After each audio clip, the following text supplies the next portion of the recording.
Ladies and gentlemen, yeah, you're right. It's that time of the year again that we're starting to lay the groundwork for the girls' high school season. And my fellow guest here is a pro's pro with coaching out there at Parkway West. She's got the Longhorns. And here we go with Annie Wayland, ladies and gentlemen. Thank you for having me. Yes, and no relation. We spell it totally Yes. different, yeah.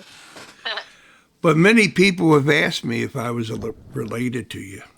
Really? Oh, yeah. Different spelling. It's a different spelling.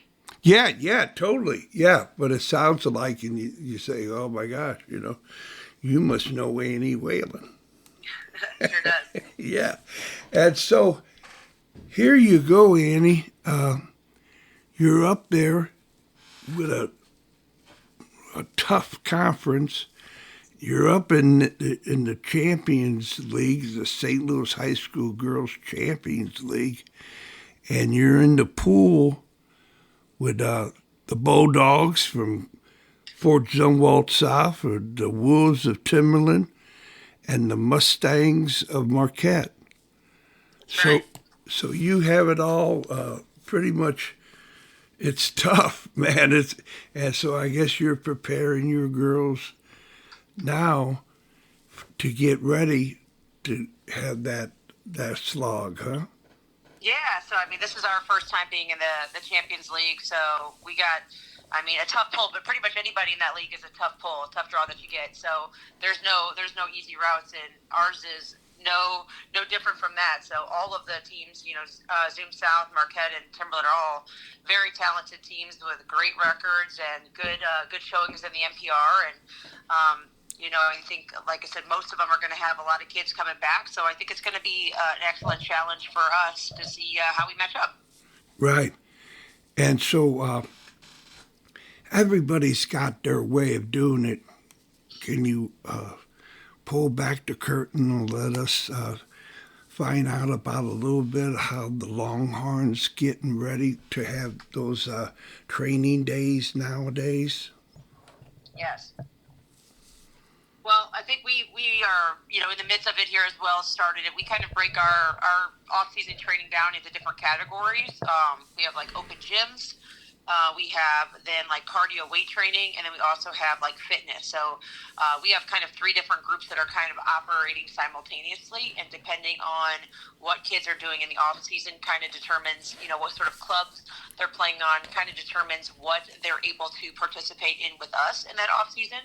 So I actually have different kids that lead each of those groups. They're kind of the representatives. They have group chats, and they kind of facilitate those, those meeting opportunities. They're leading things in the weight room. They're meeting me at the open gym and kind of reminding kids of when things are and what's going to happen, or they're meeting on their own and training fitness-wise so they're ready for tryouts. So we have a kind of a pretty good system in place to kind of help kids and allows kids, like I said, early sort of involvement with the program, getting to meet other girls, and then it provides opportunity for kids that maybe don't have the training or resources or team that maybe others do. So just kind of lots of opportunities for kids. Wow, sister. Wow. There it is. When you talk about, hey, you're not, pinhole and you got to do this and that, you're allowing free thinkers and on your team, that all the girls on your team, hey, man, I'm not a fear of failure.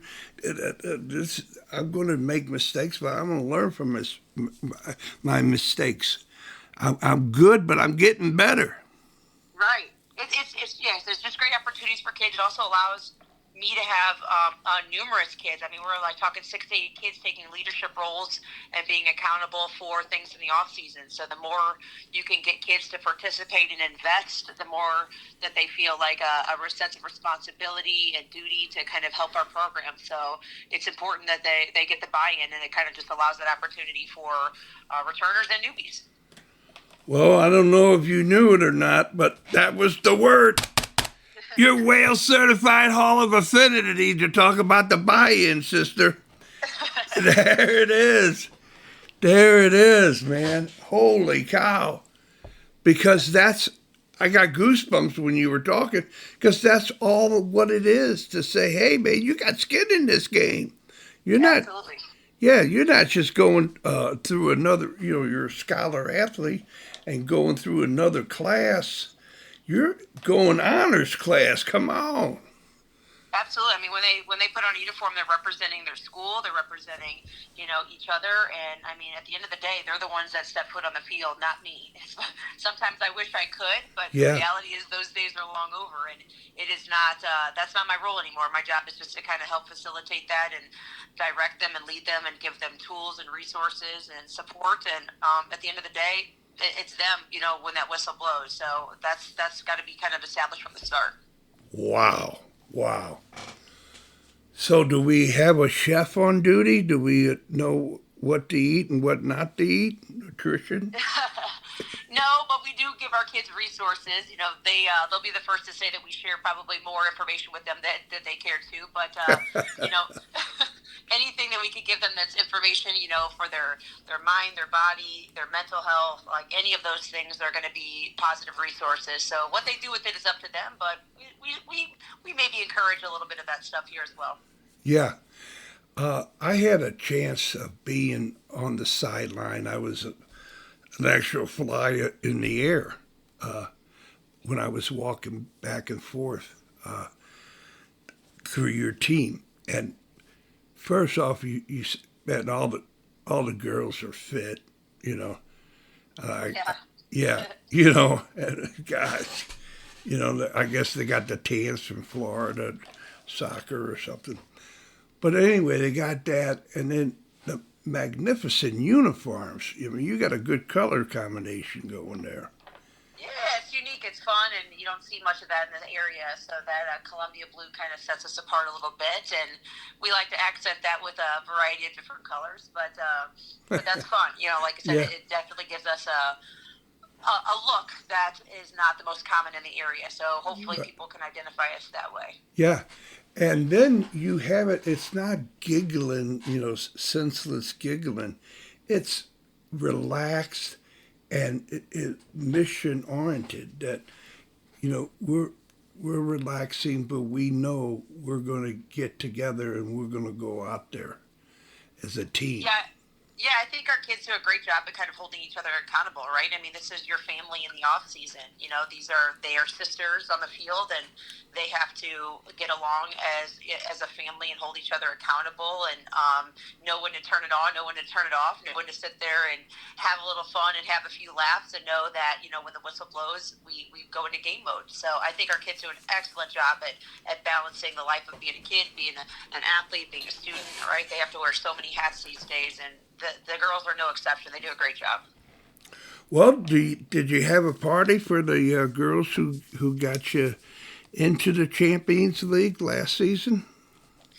We didn't, because it was kind of a late pull for us, So we were kind of, like I said, an unexpected, I believe, final pick for that. So I don't think it was something that was on our radar until the very end. So we jumped to that opportunity, and we'll see how it goes for us this season. But I think our girls are excited about the challenge that's coming up for them. All right. Well, how about that conference? You're in a tough conference, if I'm not mistaken. Oh, for our actual conference, for the Suburban Conference, is that what you're referring to? Yeah.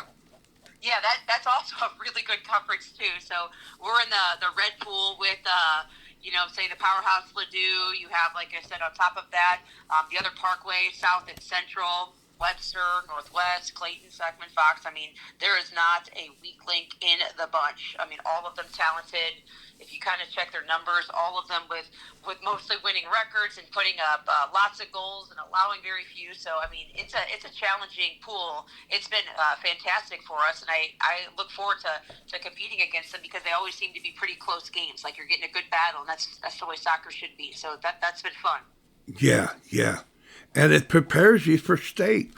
Who's in your district? Yeah, absolutely. And I think like kind of getting a little glimpse and touching on some of these things. I mean, sometimes you're playing some teams in your conference that you're going to see in your district. I know not all the teams prefer to do that because they don't want to get a glimpse at each other too soon, and kind of also sometimes you got tournaments and then you also have the early games, right? So they're your jamborees. So there's lots of opportunities to kind of get a little taste for different competition out there in a variety of, competitions. And so I think that's just a good opportunity. But our area certainly is quite strong, and I anticipate it's going to be the exact same thing this year. And I also know that Champions League is going to be challenging, and anything and everything. So I mean, the girls' side has been quite strong for a while. So I'm looking forward to seeing what's ahead for us. Well, jumping back into that Champions League, you got the Virtuoso Award that you might have some diamonds in the rough, some virtuosos on your squad. You got any? You know what? We're pretty fortunate. We got a lot of talented kids this year, and I think like even coming back, we're about somewhere in the 10 range of seniors coming back to this team. So we are going to be very senior heavy with a lot of experience and a lot of talent. So I'm really comfortable and confident with the kids that we have returning, and looking forward to seeing who's going to step foot on the field for us. That's new in the spring. So I think anything is possible, but.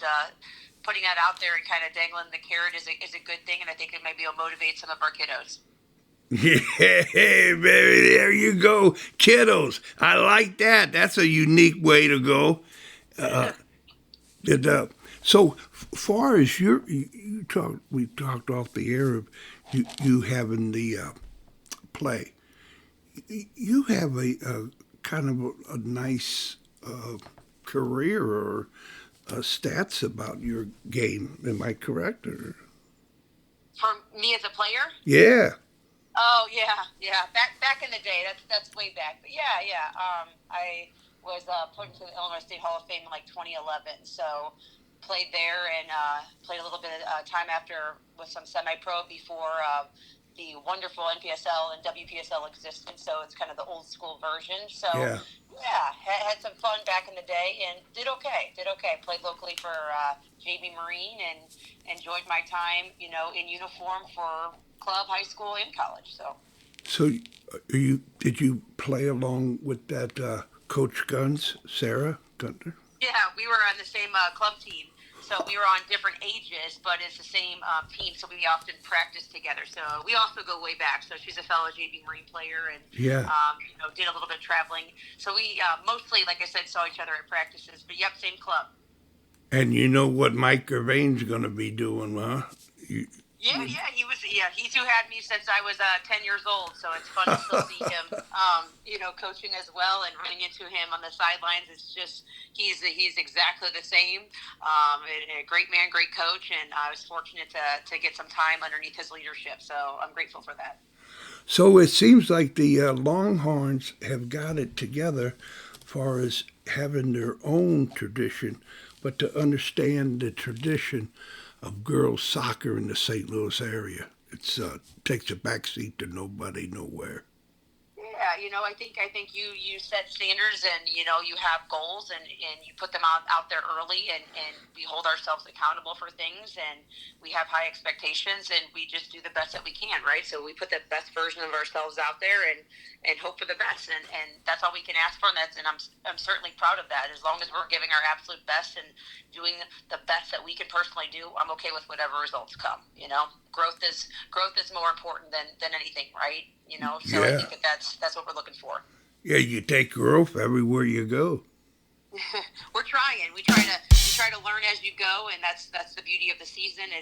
It's a constant learning curve from the first whistle to the last whistle at the end of the season.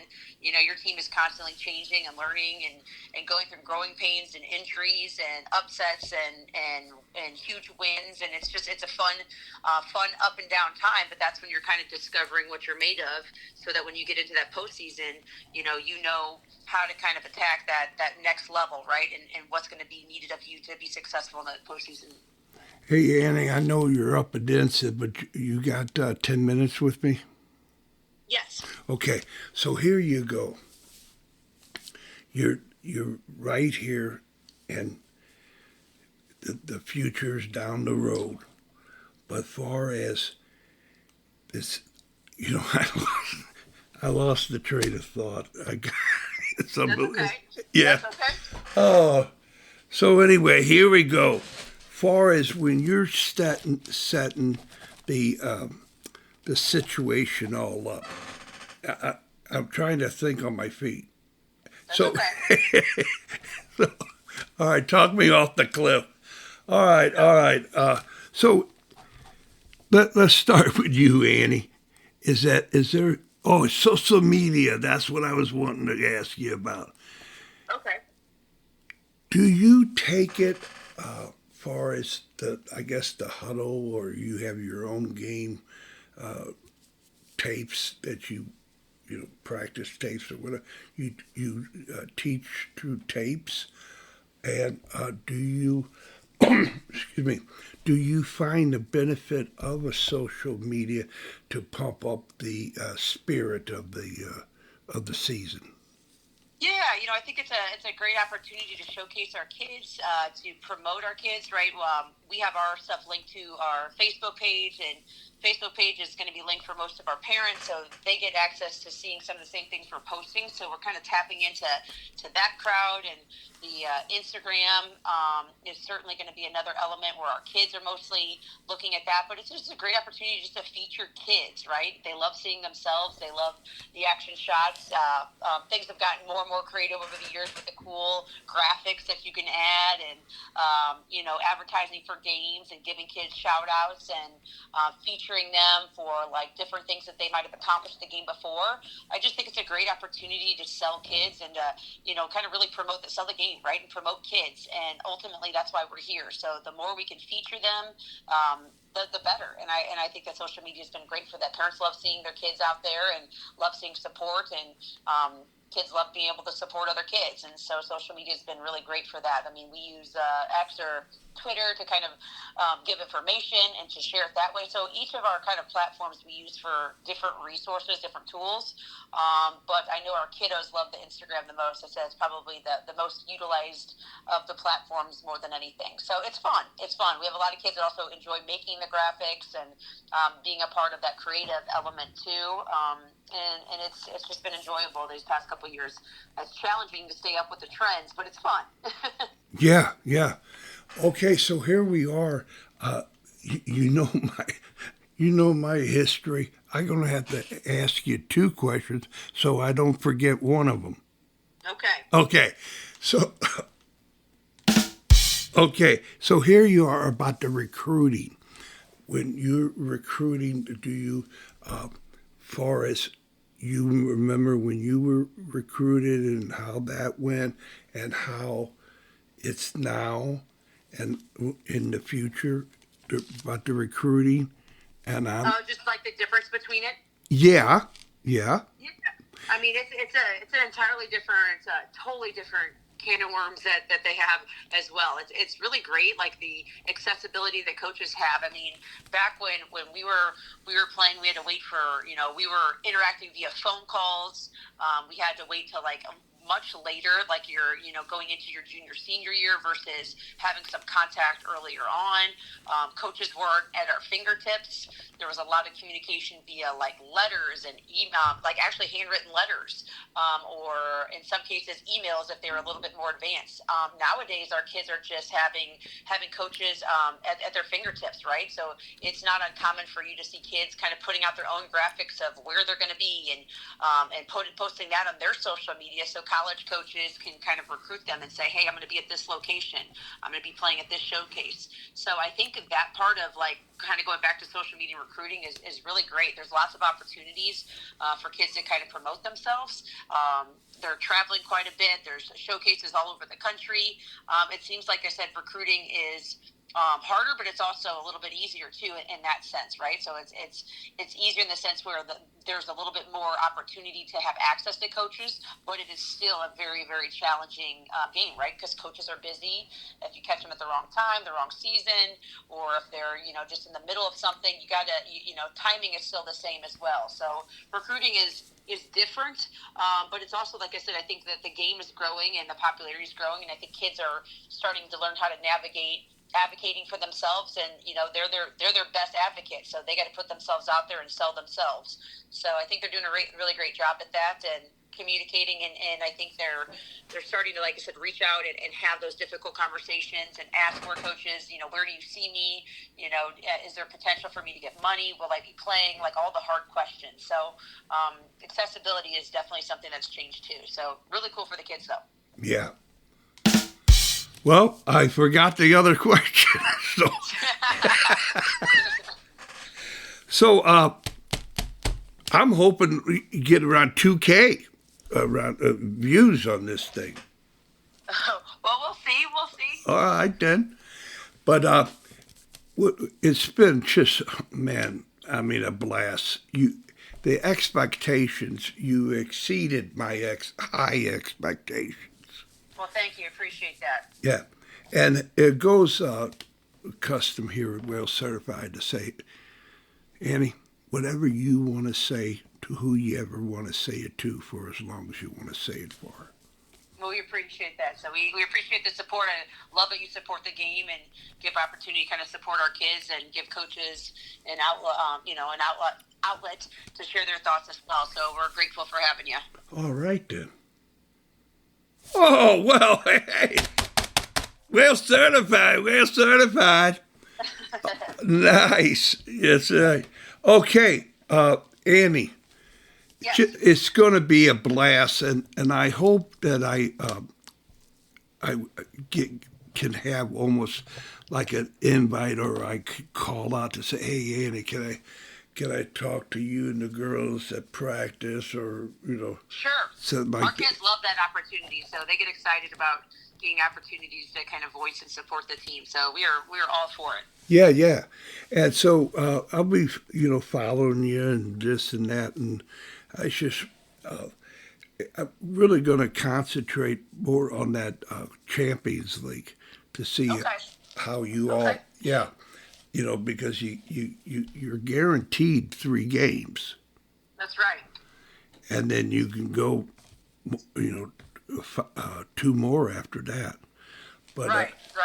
Winning that pool is a big thing, and you'll be bouncing around, and they're gonna try some new ways of having a site manager. So each game you play is going to be a unique experience for as coaching and playing. Yes. I mean, I think for us, everything's going to be a unique experience. So, like some of the schools have been in it before, so this is definitely going to be a little bit different for us more than some of the other schools that have been in it since its inception. So, I think we're going to be the ones that are having to deal with that learning curve in the very beginning and try to figure out how does this work, and what are we up against. But I think it's an exciting opportunity for us. Yeah. Well, I don't know much about nothing, but it's points. Yeah. Really a big thing. Important. And that it's one game. Right. There's no overtime. You don't get no do-over. You got to, it's, it's show up and play. That's right. Yeah, that's yeah. Right. And that's okay. That's sometimes good for the kids too. It's a little bit heightened pressure, but it's also a little bit less on the legs, right? So yeah, it gives them a break and no overtime or PKs. Yeah. Just, show up and play for the 80 minutes and give it your best effort, right? Yeah, that's how diamonds are made. That's right. All right, and so I don't know, I can't make a sound of a Longhorn, but I'll guarantee I'll be rooting for the Longhorns. Well, we appreciate your support. Thank you so much. All right, Annie. The best to you and your girl. Take care. All right now. Bye-bye. Bye.